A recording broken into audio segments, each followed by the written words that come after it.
I do want to talk about this Women in Business Conference coming up. Yes. Right? New Jersey Business and Industry. You're going? Michelle this is the Sakurka 23rd, right?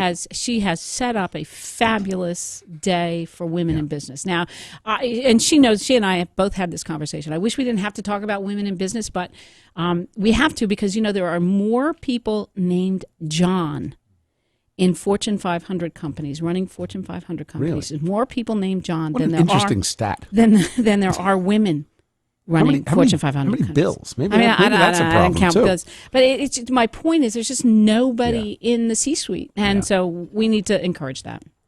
Well, I think what they do is very good. This is the second annual event, right? Were you there last year? Yes, I was. Yeah. So this it's at the Parsippany. What is it? The Hanover. Where is it? It's right here. It is at the Hanover Marriott in Whippany. So that's coming up on September 23rd. So, Kim, let me ask you, the governor vetoed, he did an event in Pennington the other day, and he stood up, and we did, I actually talked about that for a good hour without distraction, believe it or not, because it's one of the issues that makes me go crazy. back and Check the tape, you're not sure. Sorry. But I get so agitated about this because I think we're not having an honest conversation. Whereas on one side, you saw the editorial, the Star Ledger loves to hammer the governor and hammer you guys. And the conversation, I think, is a false narrative. And the false narrative is if you're against the minimum wage, you're somehow anti-working poor. And I think, first of all, the opposite is true. And I thought what the governor did was smart. What are your thoughts on it? Well, there's a couple of things. First of all, you can't be for the working poor and against business. That just doesn't make any sense. I mean, it's an oxymoron, right? So the couple of problems with the $15 minimum wage that we're not talking about yet is who's it going to hurt?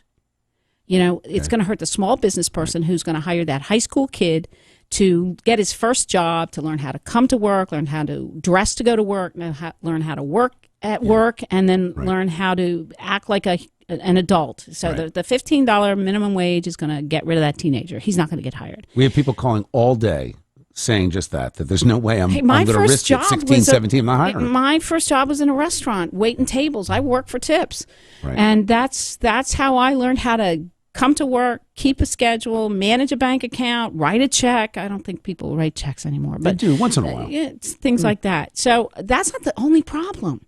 Right. So you've got the young group, but you also have a tens of thousands of senior citizens who are now earning a couple extra $1,000 just to make ends meet, right? Who will be out of a job because the people that hire them are on such small margins that they will no longer be able to afford to pay them.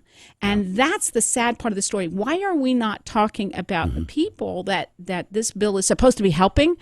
It's really hurting them. Can I ask you, I know the conversations that we have are sometimes very short with Democratic legislators who, if they call in, other than a few exceptions who are friends of the show and come on, even though we don't agree on everything, guys like Ray Lesniak.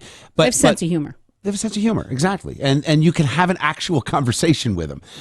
But many of them, and I find like Steve Sweeney and others, it's hard to have a real conversation with them because it's all talking points. And my question is, when you address this, what do they say? They know the same thing that we know.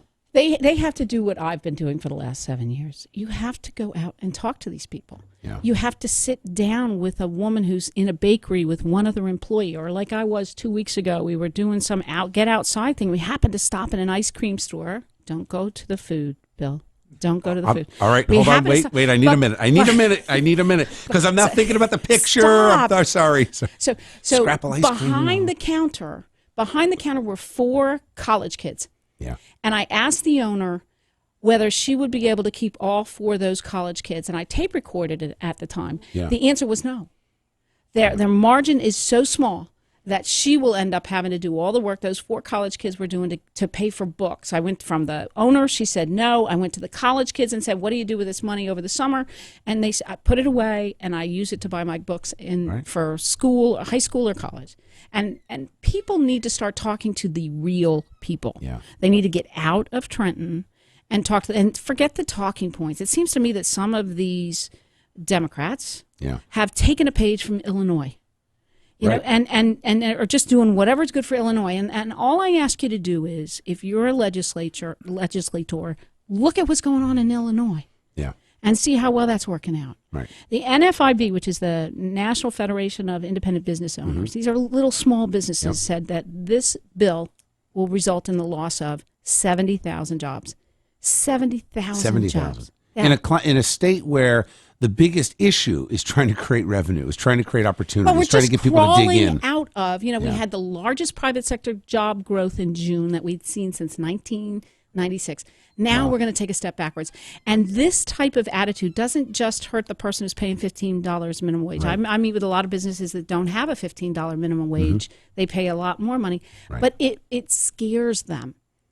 It scares them into saying, should I grow in New Jersey, where they clearly aren't business friendly, or should I grow someplace else? And that's the fight I'm having on the scale for large companies. So let's not talk about those large companies, which is what I think everybody thinks the people are paying the $15. Right. Let's talk about there's a perception. The dry cleaner, the pizza guy. Yeah. Well, there's a perception, the newspaper too, guy, that all these guys are wealthy. Even when they talk about the franchises, they think of the global company. They don't think about the individual owner who lives in Jersey who operates that franchise. You've got to do what I've been doing. Talk to tens of thousands of people, drive hundreds of thousands of miles on a car paid for by the taxpayers in New Jersey, and find out what is going to happen if they have to pay $15.